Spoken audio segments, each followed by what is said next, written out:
জাল দলিল কিভাবে চিনবেন? জাল দলিল চেনার উপায় হলো বালাম বইয়ের সাথে দলিল মিলিয়ে দেখতে হবে, নামজারি সম্পর্কে জানতে হবে এবং জমির নামজারি করা আছে কিনা সেটি মিলিয়ে দেখতে হবে, মাঠ পর্চা যাচাই করতে হবে, হেবা বা দানের ঘোষণাপত্রের দলিল হলে এ সম্পর্কে সত্যতা যাচাই করে নিতে হবে, স্বাক্ষর নকল কিনা এটি যাচাই করে নিতে হবে, রেজিস্ট্রি সিল জাল হয়েছে কিনা সে সম্পর্কে মিলিয়ে দেখতে হবে।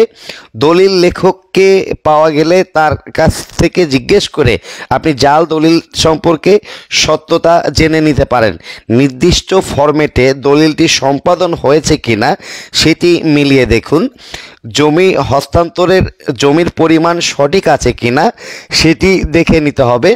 নন জুডিশিয়াল স্ট্যাম্প যাচাই করে নেবেন। আমাদেরকে জাল দলিল চেনার জন্য কিভাবে জাল দলিল সৃষ্টি হতে পারে সেটি জেনে নিলে অবশ্যই আপনি জাল দলিল সম্পর্কে জানতে পারবেন। ভুয়া মালিক সেজে দলিল সম্পাদন করে অনেকেই এবং জাল দলিল সৃষ্টি করে। ভাই বোনের মধ্যে বোনকে বাদ দিয়ে দলিল রেজিস্ট্রি করলে সেটিকেও আমরা জাল দলিল বলতে পারি।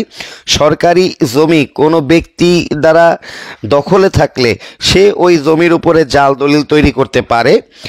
মৃত ব্যক্তির জমি জীবিত সেজে রেজিস্ট্রি করা হলে সেটিও জাল দলিল বলে গণ্য হবে।